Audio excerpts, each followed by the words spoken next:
everybody, welcome back to my channel. If you're new here, hi, my name is Kat, and for today we're going to be taking a look at something that I am very excited about because I love Lethal Cosmetics and I also love multichromes, and they came out with an entire palette of multichromes, so I am just so excited to test this guy out.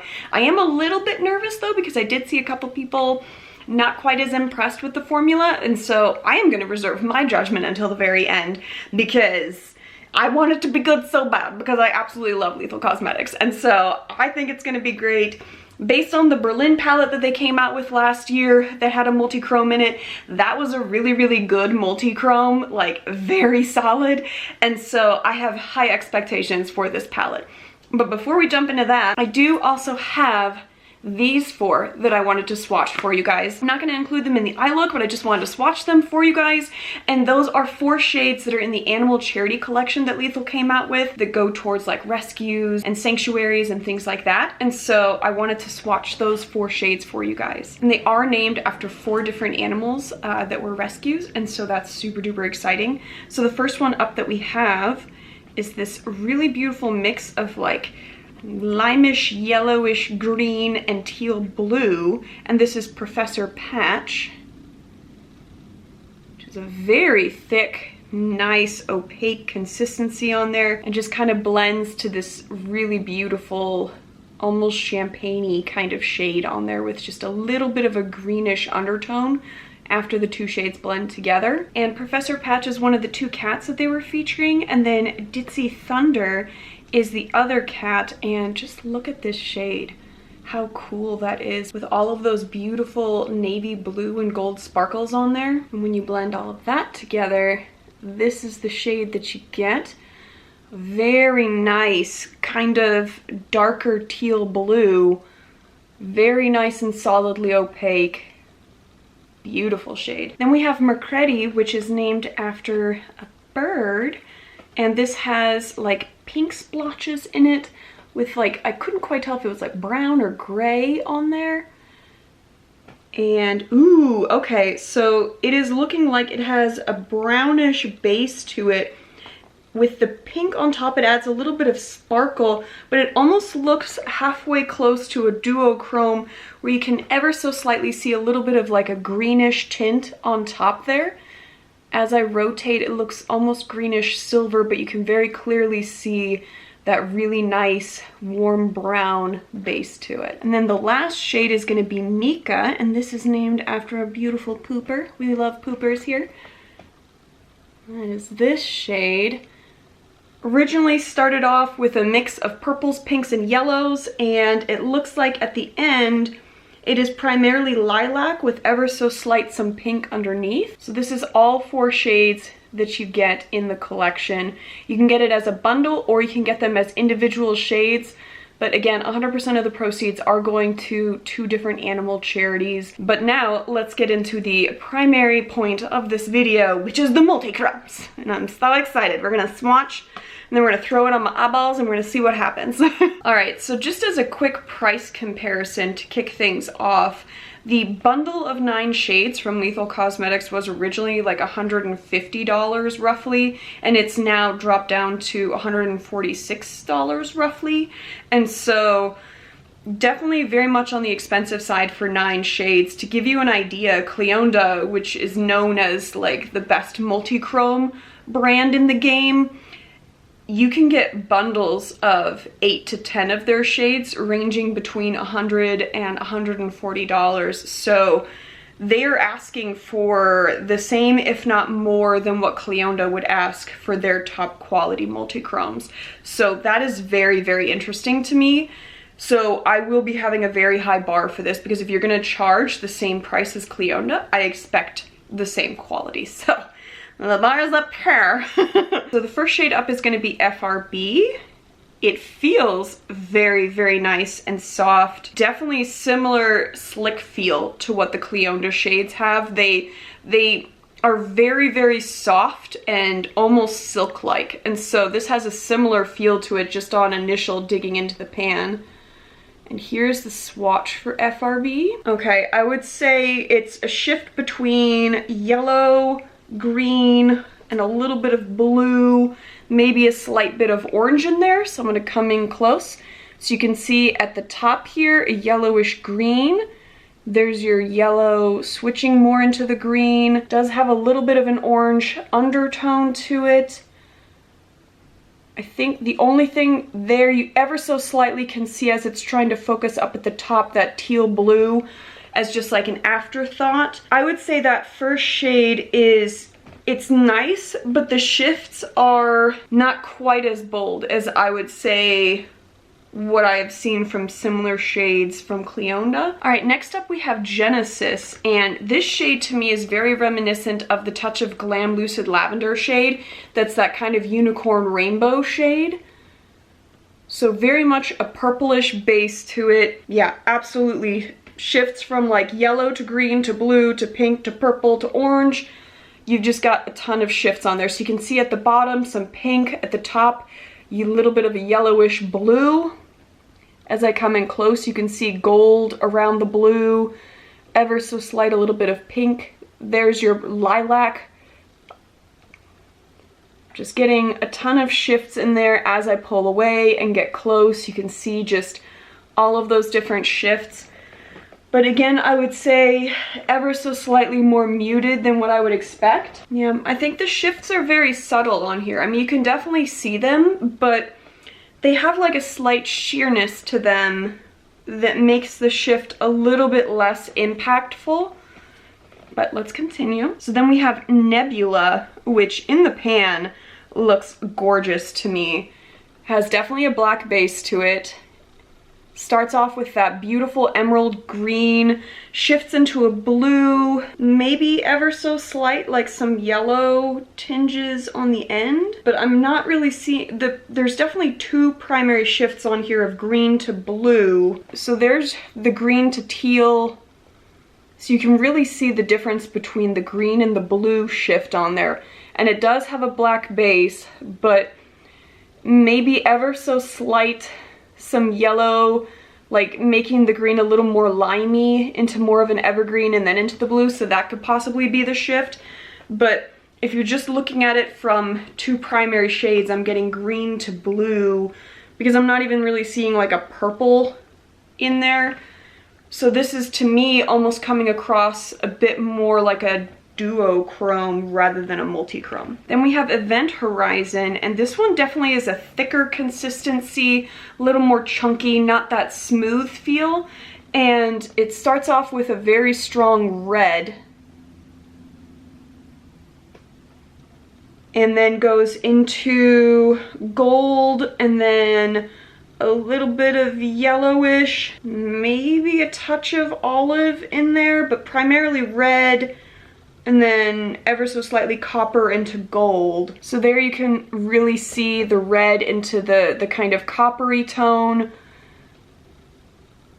And then it does shift ever so slightly into a yellowish kind of tone. But I would say similar to this guy, that it comes across almost closer to a duochrome. But in this case, I can see the red into copper into gold. It is a slightly more distinct shift on that one, but still primarily giving off two shades rather than three. All right, the next one is going to be Retrograde, and this is back to that smoother consistency that we had with the first two. Very sheer. Okay.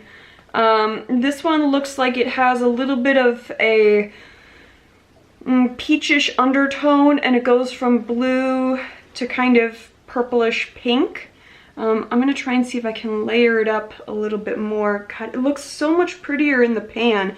Like, I'll show you guys the pan here in a minute because it looks beautiful and it's so sheer on here. So you can see there's your shift between like purplish and a little bit of bluish on there. And it does have almost like a pink to purple to blue, but primarily like that purple to blue, but very, very sheer. But like in the pan, it gives off this gorgeous teal. It's this middle shade here. Like, look how shiny and reflective that is. And then on the arm, you can barely see it. So that's a little bit of a bummer. All right, so then next up we have Parallax, which this to me looks like the first of 2 iridescent shades. Oh yeah, definitely an iridescent. And this one, it's very beautiful. It's like a yellow to blue with some green mixed in there maybe. So there you can really see the yellow with almost like a pinkish base to it.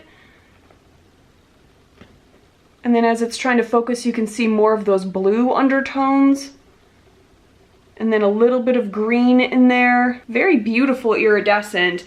And it's funny that the iridescent is showing up more than this guy. Like, this guy is more sheer than that, which is just kind of, okay. Interesting choice, I guess. So then we go into the second of the iridescent shades. Ceres? It's spelled C-E-R-E-S. And so I think Ceres, I don't know. I'm sorry. That's a horrible pronunciation, but here we go. Okay, definitely looks like another beautiful iridescent on there. This one goes from blue to pink to purple. So kind of the iridescent version of this guy, which now I'm seeing more green on this one in the camera. So definitely a multichrome based on that, but just very sheer. So then this guy, you can really see the purple to the blue. Definitely as it focuses in on there, you've got the light blue at the bottom, purple at the top, but just a very nice iridescent. So the 2 iridescents, I think, so far to me are the best shades as far as like what I would expect from quality for an iridescent. Then the next shade is going to be Proxima, which I'm having a hard time figuring out. Ah, there it is. I was like, what are the shifts? It just looks kind of pinkish. All right, here we go. So you can definitely see what I mean. It looks pink. But then as you get a closer look at it, it's got gold, orangish, green, and pink, maybe almost a little bit of blue. So lots of different things in there. So there you can see already some of that limeish gold green, a little bit more of some shifts into the greenish, ever so slight of blue on the ends. Definitely that pink to orange with yellows. So very pretty as you bring it in and out. But again, it's that softer, like very soft consistency like we've seen with this one and with these 2. And so it's much more sheer than I would like, which to me is kind of like, I'm sure these would look beautiful on top of a black base, but I mean, with the majority of my multichromes, I don't have to do that to get them to show up. So it'll be very interesting to see the difference when I go to apply it to my face, because who knows how they will blend, especially with these 2 being a very different kind of more chunkier formula. It's going to be really interesting to see how they all work together.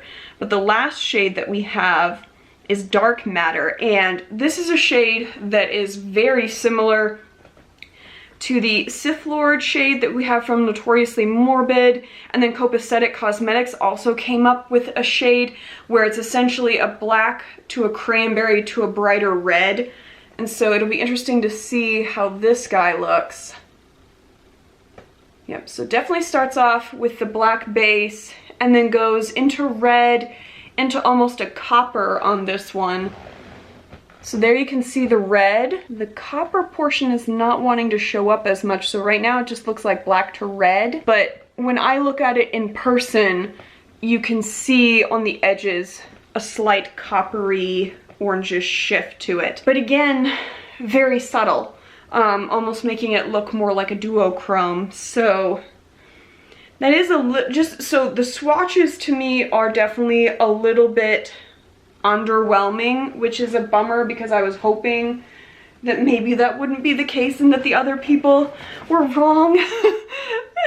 But yeah, just based on swatches, I've seen better, and especially for the price, I would expect better. So when you pay for them individually, they're about $16, and that is less than what Cleonda charges because hers are closer to like 18 to 20, but the bundle itself is like more expensive than some of her bundles of 10, which I think is interesting. And so, I mean, we're gonna try it out. We're just gonna see what happens. I'm gonna throw a bunch of the shades on my lids and we will go from there. Now, I am gonna start off with a dry brush, but I do have setting spray here in case I need to go into that. But I will say that with my Cleonda shades, I don't have to do that. And so that's why I'm starting off with the dry brush again, because that's my initial judgment on how high of a quality a shade is if I can just pick it up with the dry brush. So we will see how this goes. Okay, so I think what we're gonna do is we're gonna start off in the back end with this deeper green to blue shade, and then we will blend it into the more unicorny shade, throw on several of these iridescents, have the yellowish green on the under eye, and then perhaps blend that into this deeper red to copper shade. But we'll start off with the green on the top of the lid. So going a little backwards from what I normally do, because I normally start on the inner corner rather than the outside, but we'll see, here we go.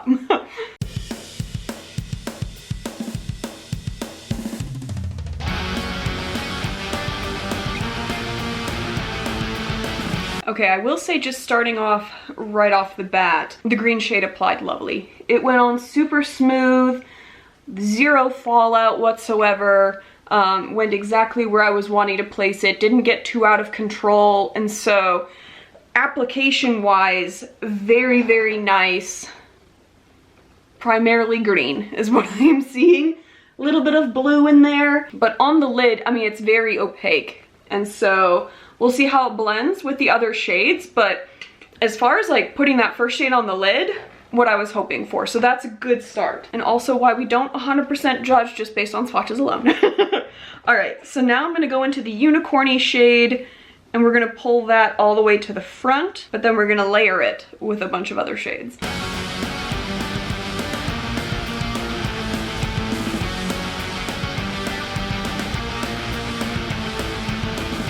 Okay, before I even do the other eye, again, application, lovely. Dry brush went exactly where I wanted it to and is layering with this green shade beautifully. So that is really, really nice. I'm excited to see how the rest of the shades layer with it, because I'm just gonna give it some more depth with these other two iridescents, but that is already making me feel a whole lot better.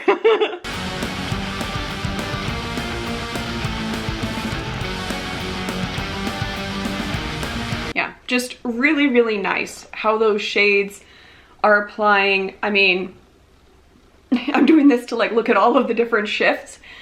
I mean, on the lid, I'm really able to see a whole lot more. And so I think the swatches were misleading so far. Granted, I've only done 2 shades, but to me, I think that they just didn't swatch particularly great. But so far on the lid, I think they look very, very nice. So very pleased about this. All right, I think I'm gonna go and start layering some of these iridescents. So I think what I'm gonna start off with is this guy down here, because I think that would blend really nicely. So I'm gonna focus primarily on top of the lid, not going all the way up to the rest, and just seeing if that adds a little more depth, because it is a little bit of a deeper shade than what that other unicorn shade was.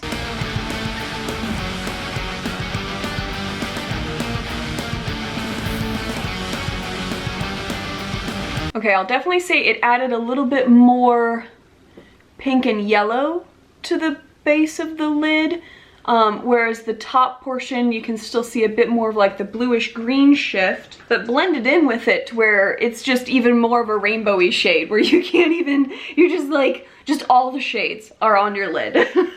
And so I think I'm gonna go into this other iridescent shade here, and I'm gonna add that on the inner third. And that iridescent is a little bit more flaky. You can see on the brush it is a little bit more flaky and clumpy, which means most likely you will get a little bit more fallout, so I would just be cautious with that. Yeah, it's definitely a little more flaky. And so I am pressing a little bit more as I'm applying that, just so that it doesn't go absolutely everywhere.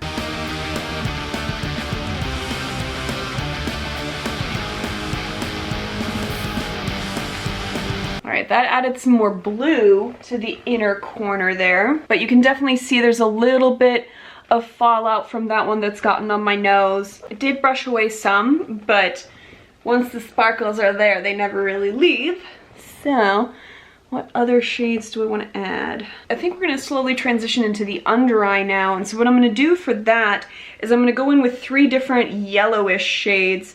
So the reddish, the deep red to kind of coppery shade will be in the outer corner, blended in with the deeper shade on top. Then we'll go into this guy for the center portion, and then ever so slightly this guy as the last shade on there.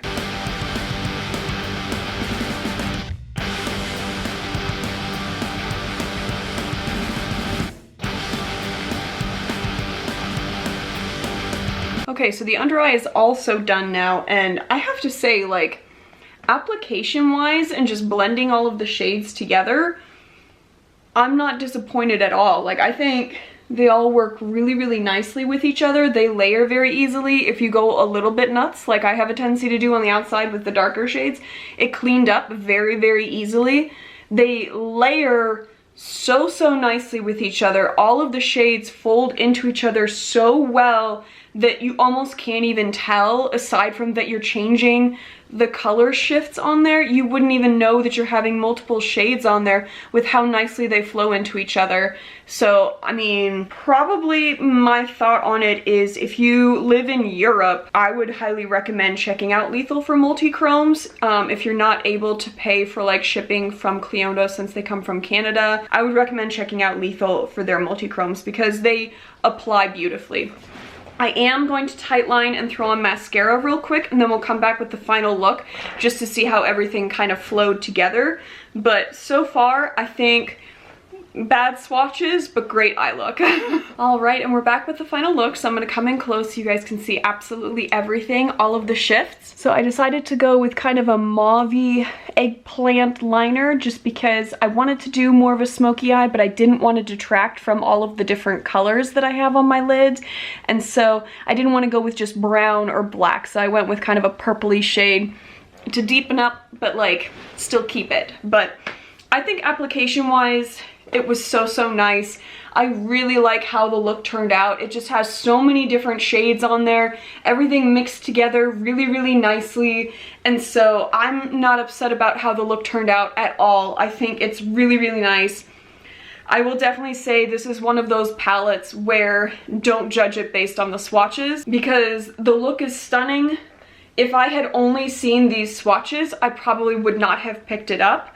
But given how the eye look turned out, I would definitely grab it again. And so I think the quality is really nice. But yeah, the swatches, man, they had me. I was like, oh, this is gonna be a rough day for me. But I think yeah, application wise, dry brush the whole way through was really easy. The only 2 shades that had any fallout were the 2 iridescent shades down at the bottom here. They were the only ones. Well, do you ever have your nose itch when you're in the middle of applying your makeup and you forget that you have swatches on your hand and you're like, eh, and you just get all the swatches all over your nose? That's super fun. Almost ruined the whole thing. But I would love to know what you guys think of everything. What do you think of the look? What do you think of the look versus the swatches especially? Have any of you guys picked it up yet and have differing thoughts on how it swatched for you or how it applied? I would love to know your guys' thoughts on everything. And give me a thumbs up if you liked it, thumbs down if you did not, but let me know either way, as we always do here. And if you made it to the end of the video and you have not yet subscribed, I would love it if you would subscribe. Come join my family here on YouTube. We talk a ton about indie brands from all over the world. We do tons of colorful makeup, and we also swatch absolutely everything, so you guys have a really good idea of what you're getting. But other than that, you guys just go have a good one.